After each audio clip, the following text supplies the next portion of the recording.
Good morning mga kayaward, mga kaupaw ko dyan. Good morning sa inyo sa lahat mga followers ko at sa mga viewers ko dyan. At saka sa mga hindi pa followers ko dyan.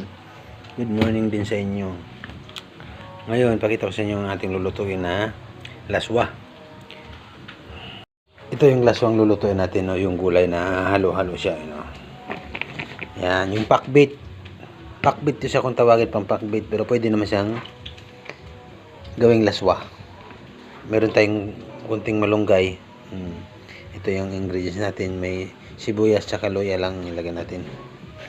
Ang sahog natin, ipakita natin sa inyo ang sahog natin. Ang sahog natin ay pritong isda. Nagprito man tayo ng isda. Yun. Kunti lang ilalagay natin yan. So, ito na ang ating luto na gulay, laswa, na may sahog na isda. Kaya ngayon maghahain na tayo para sa ating kakainin. Ayun, pakita ko sa inyo. Wow. Kaya ito na mga kayaward ko dyan. Upaw. Ayan na, kakain na tayo. Ayan na ang ating laswa.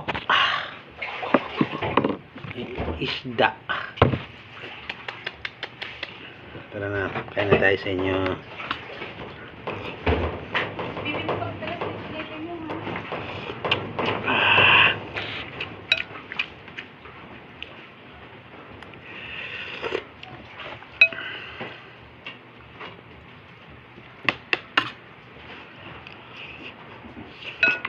Ano?